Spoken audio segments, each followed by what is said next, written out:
Hello everyone, welcome to this new session. My name is Ashish और आज की class में हम 5 ऐसी चीज़ों की बात करेंगे which sets a CAT topper apart from the rest of the people. तो वो कौन सी ऐसी चीज़ें हैं जो आपको कैट टॉपर बना सकती हैं। And I will not talk about the वेग थिंग्स। जब भी कैट प्रिपरेशन टिप्स देने की बात होती है तो कोई भी इंसान आके बात करने लगता है don't give up, be yourself, do hard work, ऐसी ऐसी चीज़ बिल्कुल वेग चीज़ है। मतलब these are clichéd statement, so I will not give you the clichéd statement, क्योंकि ये तो कोई भी 7वीं 8वीं का बच्चा भी गूगल करके आजकल बता देता है। So I tell you something which is practical which you can implement in your CAT preparation journey. So let's get started with the agenda for today's session. सबसे पहली चीज़ is very important, that is consistency. Consistency से मेरा मतलब क्या है वो देख लेते हैं। So most of the students they ask me sir कितने घंटे डेली पढ़ना है, ये बता दो आप। एंड समटाइम्स शुरू का जो जोश होता है वो किसी की उन्होंने मोटिवेशनल वीडियो देख ली होती है, या किसी के बारे में पता लग गया होता है कि उसने MBA करी थी और उसका इतना पैकेज लग गया तो मैं भी करूँगा। तो उस केस में वो स्टार्ट करते हैं 7 घंटे 8 घंटे 10 घंटे पर डे से, एंड धीरे धीरे वो मोटिवेशन जो है वो नीचे चला जाता है and finally they come back to square one, जहाँ पे वो उसको छोड़ ही देते हैं।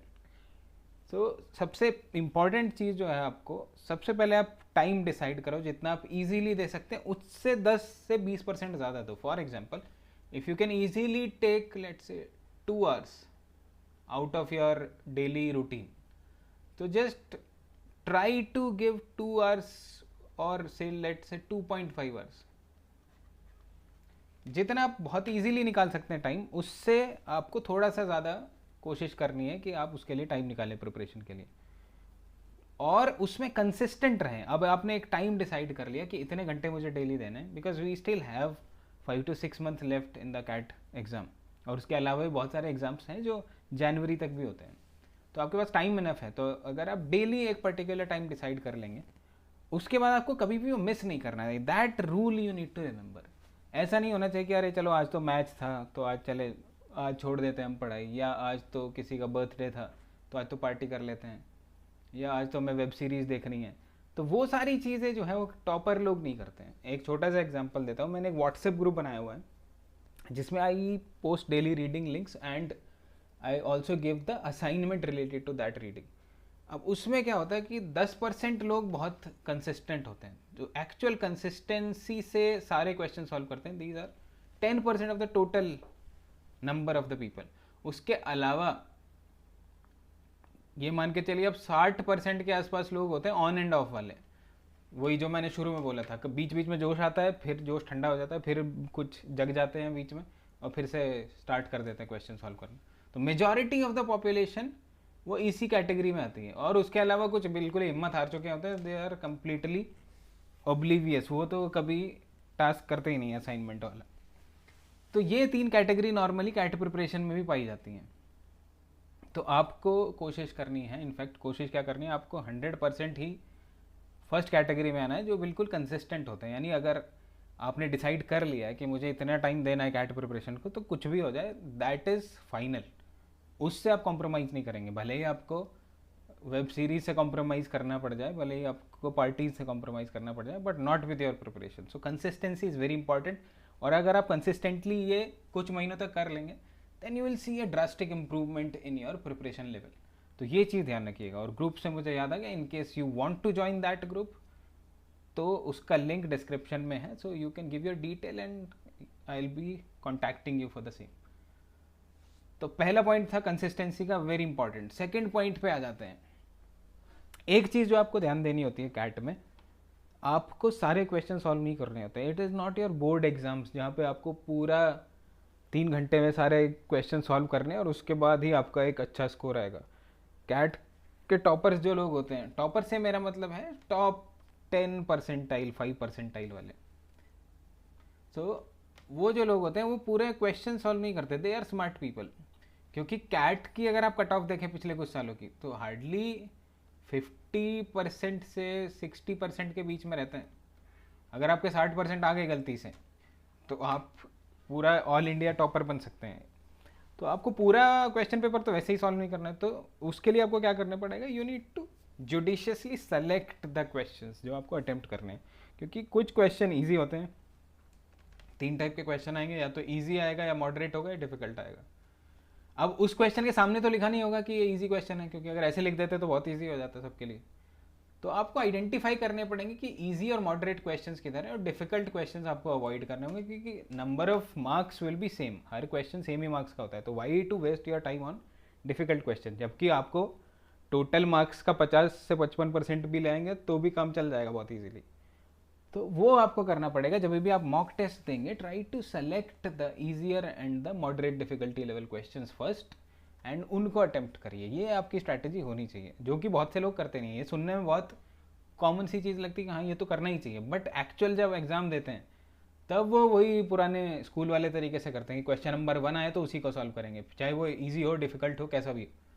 तो this is the thing you need to keep in mind, और ये आपको मॉक टेस्ट की प्रैक्टिस से लाना पड़ेगा अपने डे टू डे प्रैक्टिस में। थर्ड पॉइंट पे आ जाते हैं अब हम। ये सबसे कॉमन क्वेरी आती है मेरे पास कि सर मेरे तो 10th में इतने थे, 12th में इतने थे, और अब मैं क्या करूँ, मेरा होगा नहीं होगा, कहीं मुझे रिजेक्ट तो नहीं कर देंगे। तो आई डोंट नो, इस क्वेरी का मेरे पास मैं अलग अलग तरीके से कई बार आंसर कर चुका हूँ, but still this is the most asked query that people ask to me. तो इसका मेरे पास एक ही जवाब है, जिन चीज़ों के बारे में आप कुछ नहीं कर सकते उनके बारे में ज़्यादा मत सोचिए, and that is what the toppers also do. They forget about their poor academics if they have poor academics.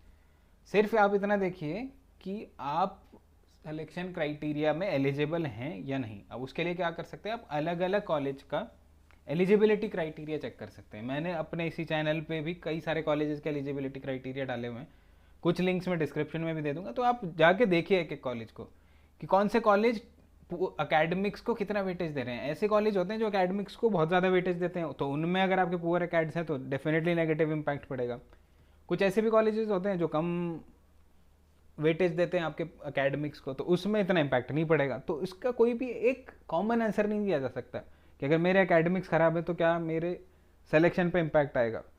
Selection पे इम्पैक्ट जो होगा that depends on the selection criteria of that particular college. और दूसरी चीज़ जो मैंने अभी कही थी कि आप इन चीज़ों का कुछ नहीं कर सकते। आप टाइम ट्रैवल करके वापस तो जाओगे नहीं कि चलो चलते हैं अब वापस 12th के एग्ज़ाम दोबारा देंगे, तो ऐसा तो होगा नहीं।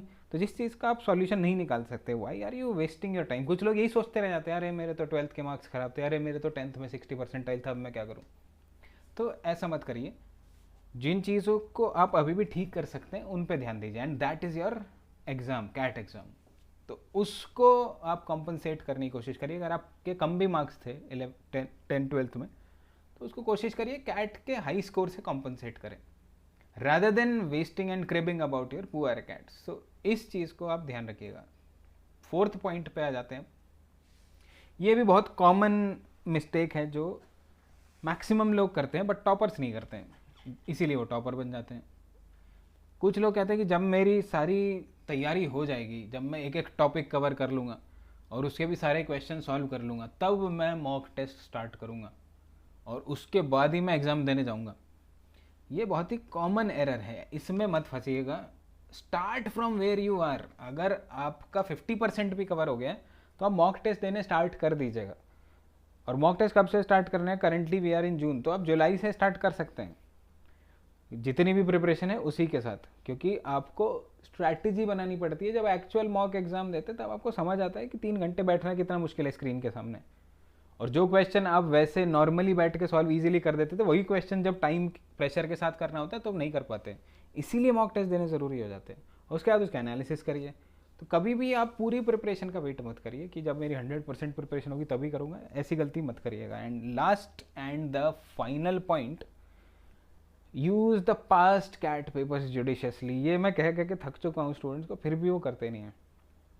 अब ऐसा क्या है पास्ट पेपर्स में, पास्ट पेपर से आपको 2-3 चीज़ें पता लग जाती है। एक तो आपको पैटर्न पता लग जाएगा, कैट किस लेवल के क्वेश्चन पूछता है। बहुत सारे कोचिंग सेंटर्स ऐसे होते हैं जो अपने मॉक टेस्ट इतने डिफिकल्ट बना देते हैं कि आधे स्टूडेंट्स का मोटिवेशन लेवल ख़त्म ही हो जाता है उस मॉक टेस्ट को देख के, जबकि एक्चुअल कैट इतना डिफिकल्ट होता ही नहीं है। अब उनके पीछे जो भी लॉजिक्स हैं वो मैं डिस्कस नहीं करना चाहता उनके डिफ़िकल्ट पेपर के पीछे, बट कैट के पास्ट पेपर आप देखोगे तो आपको पता लगेगा कि कुछ क्वेश्चंस बहुत इजी होते हैं, कुछ क्वेश्चंस मॉडरेट होते हैं, कुछ क्वेश्चन एक्चुअली डिफ़िकल्ट होते हैं। तो CAT is not at all together a very difficult exam, उसमें इजी क्वेश्चन छिपे रहते हैं बीच बीच में, तो इसीलिए पास्ट पेपर से आपको थोड़ा कॉन्फिडेंस लेवल इंक्रीज होगा कि हाँ जो मैं मॉक में क्वेश्चंस देख रहा था वो दे वर मोर डिफिकल्ट और they don't make sense when I compare them with the actual CAT paper. दूसरी चीज़, कई बार क्या करते हैं, क्वेश्चंस रिपीट हो जाते हैं, इफ़ नॉट एग्जैक्ट डिजिट्स तो उसमें पैटर्न रिपीट हो जाता है, तो इसीलिए पेपर सॉल्व करना बहुत इंपॉर्टेंट है। स्पेशली पिछले जो भी 10-12 साल के पेपर अवेलेबल हैं, 2015 के बाद के पेपर्स अवेलेबल हैं पब्लिक डोमेन में, और 2008 तक के भी हैं, 9 to और जितने भी बीच के थे उसमें पब्लिक डोमेन में अवेलेबल नहीं है, तो वो आप स्किप कर सकते हैं, बट जो जो है वो तो आप सॉल्व करिए। तो ये 5 चीज़ें अगर आप ध्यान रखेंगे तो you can come to the category of toppers, जो कि टॉप 10 परसेंटाइल होता है कैट के टोटल जितने लोगों ने दिया, 2 लाख के आसपास लोग देते हैं, तो उसमें से अगर आपको शुरू के 5-10 परसेंटाइल में आना है तो these are the 5 things you need to take care. आज से अगर आप स्टार्ट कर देंगे ये सारी चीज़ें तो आपको बहुत हेल्प मिलेगी by the time your exam comes. और again I am reminding you, if you want to take part in the WhatsApp group, the details जो लिंक है उसका डिटेल्स का वो आप उसमें दे सकते हैं। तो आज के सेशन में इतना ही, अब मिलेंगे हम अगले सेशन में with some new topic. Till then keep learning.